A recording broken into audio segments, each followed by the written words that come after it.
Good morning students. आज आप पढ़ेंगे चैप्टर फर्स्ट, भारत का संविधान। भारतीय संविधान की विशेषताएं। देखिए, सभी लोकतांत्रिक देशों में अपना एक संविधान होता है। भारत का भी अपना एक संविधान है। हमारे संविधान निर्माताओं ने भारत की ऐतिहासिक, सांस्कृतिक, भौगोलिक, आर्थिक और सामाजिक परिस्थितियों को ध्यान में रखते हुए एक श्रेष्ठ संविधान के निर्माण का प्रयास किया है। भारतीय संविधान की अपनी कुछ विशेषताएं हैं जो इसे विश्व के अन्य संविधानों से अलग करती है। संविधान का निर्माण संविधान निर्मात्री सभा द्वारा किया गया है। संविधान निर्मात्री सभा की पहली बैठक 9 दिसंबर 1946 को हुई थी। संविधान सभा के स्थायी अध्यक्ष चुने गए थे डॉक्टर राजेंद्र प्रसाद, और संविधान की प्रारूप समिति जो थी उसके अध्यक्ष थे डॉक्टर भीमराव अंबेडकर। लगभग 2 वर्ष 11 माह और 18 दिन के बाद हमारा संविधान बनकर तैयार हुआ। 26 नवंबर 1949 को संविधान सभा के सदस्यों द्वारा इसे स्वीकार कर लिया गया, लेकिन इसे लागू किया गया 26 जनवरी 1950। ये भारतीय संविधान के बारे में एक प्रस्तावना है, जो इंट्रोडक्शन जिसे कह सकते हैं आप, संक्षिप्त सा, जो आपको संविधान के साथ आपको लिखना होता है। आपका जो क्वेश्चन है बोर्ड में जो पूछा जाता है इस पार्ट से, वो ये होता है कि भारतीय संविधान की किन्हीं 4 विशेषताओं का या 6 विशेषताओं का वर्णन कीजिए। तो ऐसे में ये जो इंट्रोडक्शन है वो आपको भूमिका के रूप में लिखना होगा। फिर आपको जो विशेषताएं हैं उनका क्रमवाइज आपको वर्णन करना होगा। भारतीय संविधान की विशेषताएं। पहली विशेषता है संपूर्ण प्रभुत्व संपन्न संविधान।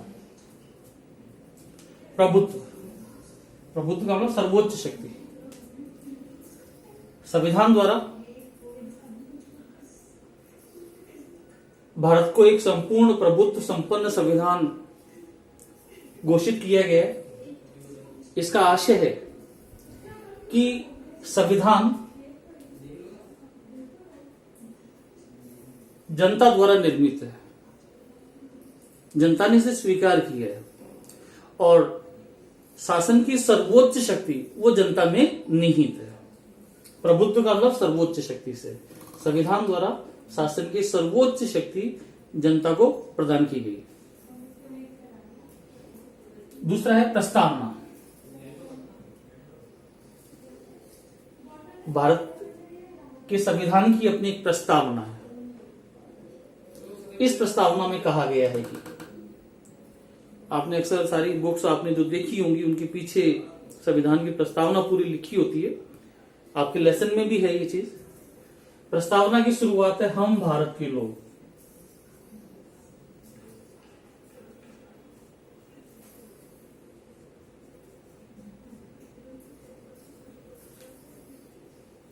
फिर भारत को एक संपूर्ण प्रभुत्व संपन्न लोकतंत्रात्मक गणराज्य बनाने हेतु आगे भी और भी चीजें लिखी हुई है, लेकिन आपको पहली लाइन हम भारत के लोग, फिर आगे आप इस तरह डैश डैश करके लिख सकते हैं। फिर लास्ट वाली लाइन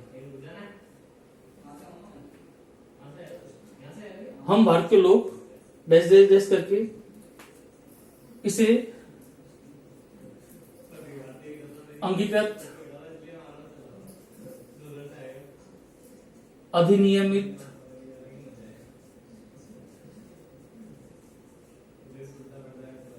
एवं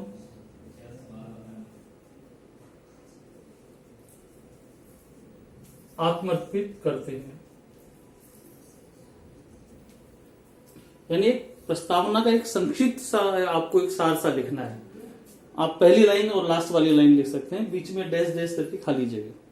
तो एक तरह से ये प्रस्तावना के बारे में जानकारी होगी कि हम भारत के लोग डैश डैश डैश इसे अंगीकृत, अधिनियमित और आत्मर्पित करते हैं। इस प्रस्तावना में संविधान के उद्देश्यों और लक्ष्यों को शामिल किया गया है। प्रस्तावना को भारतीय संविधान की आत्मा कहा जाता है। संविधान सभा के सदस्य थे के एम मुंशी, उन्होंने तो इसे प्रस्तावना को संविधान की राजनीतिक कुंडली कहा है। 42वें संविधान संशोधन के द्वारा संविधान की प्रस्तावना में 3 शब्द और जोड़े गए थे: पंथ निरपेक्ष,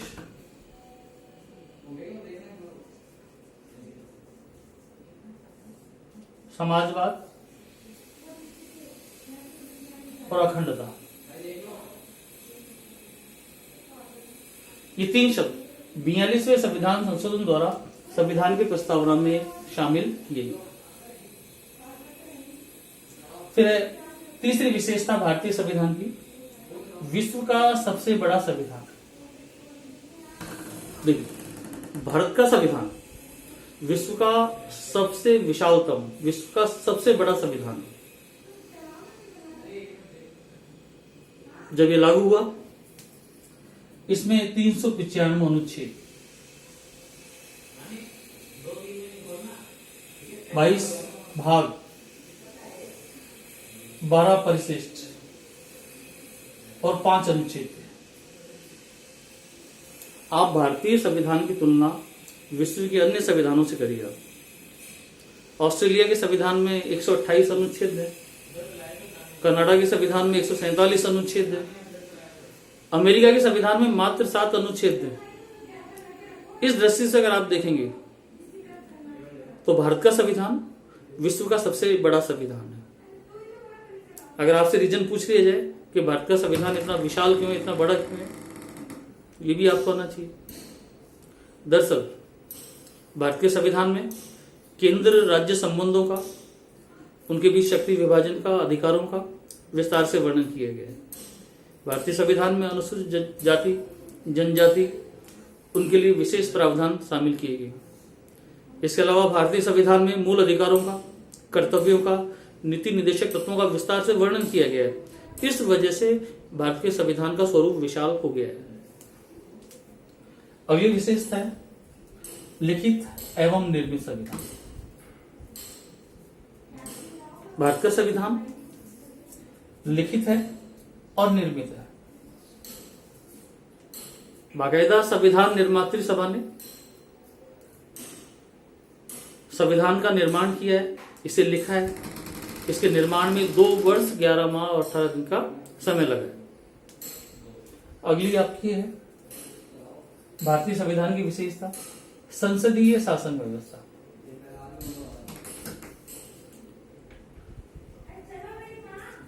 हमारे संविधान द्वारा भारत में संसदीय शासन व्यवस्था को अपनाया गया है, इंग्लैंड की भांति। इसका आशय है कि हमारे यहां जो राष्ट्राध्यक्ष है, राष्ट्रपति, उसकी स्थिति नाम मात्र की होगी। उसकी सारी शक्तियों का प्रयोग करेगा मंत्रिमंडल, जिसका प्रमुख प्रधानमंत्री होगा। कार्यपालिका का निर्माण व्यवस्थापिका में से होगा और कार्यपालिका अपने कार्यों के लिए व्यवस्थापिका के प्रति उत्तरदायी होगी। संसदीय शासन, यहां आपका एक एक्स्ट्रा क्वेश्चन भी आपसे पूछा जा सकता है कि संसदीय शासन के कोई 3 लक्षण बताइए। 11th क्लास में भी आप पढ़ कर आए हैं, संसदीय शासन की विशेषताएं आपने पढ़ी है। पॉइंट वाइज आपको ये चीजें, संसदीय शासन व्यवस्था के लक्षण पॉइंट वाइज भी आपको याद होनी चाहिए। संसदीय शासन में कार्यपालिका और व्यवस्थापिका घनिष्ठ रूप से संबंधित होती है। संसदीय शासन व्यवस्था में कार्यपालिका का निर्माण व्यवस्थापिका में से होता है। 11th क्लास में समझाया था मैंने।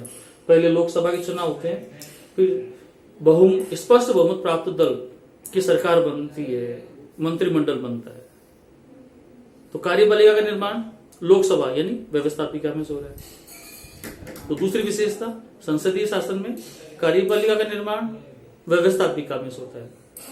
तीसरी विशेषता, संसदीय शासन में कार्यपालिका अपने कार्यों के लिए व्यवस्थापिका के प्रति उत्तरदायी होती है। और चौथी, संसदीय शासन में कार्यपालिका दोहरी होती है, नाम मात्र की अलग और वास्तविक अलग। हमारे यहाँ भारत में ऐसा ही है, नाम मात्र की कार्यपालिका का उदाहरण है राष्ट्रपति और वास्तविक कार्यपालिका का उदाहरण है प्रधानमंत्री या मंत्रिमंडल। तो इंग्लैंड की बात हमारे यहाँ संसदीय शासन को अपनाएगी। अगली आपकी विशेषता है मूल अधिकार एवं कर्तव्य। देखिए, भारतीय संविधान द्वारा नागरिकों को उनके सर्वांगीण कल्याण हेतु मूल अधिकार प्रदान किए गए। प्रारंभ में नागरिकों को 7 मूल अधिकार दिए गए थे। मूल अधिकारों का वर्णन संविधान के भाग 3 के अनुच्छेद 12 से 35 में किया गया है। 7 मूल अधिकार इसमें शामिल थे, लेकिन 42वें संविधान संशोधन द्वारा, माफ कीजिए, 44वें संविधान संशोधन द्वारा संपत्ति के मूल अधिकार को अपास्त कर दिए गए, समाप्त कर दिए गए। इस तरह नागरिकों के समक्ष अब 6 मूल अधिकार हैं। समानता का अधिकार, स्वतंत्रता का अधिकार, शोषण के विरुद्ध अधिकार, धार्मिक स्वतंत्रता का अधिकार, शिक्षा व संस्कृति का अधिकार और संवैधानिक उपचारों का अधिकार। इसके अलावा संविधान में मूल कर्तव्यों को भी शामिल किया गया। यद्यपि जो हमारा संविधान लागू हुआ था उसमें मूल कर्तव्य शामिल नहीं थे।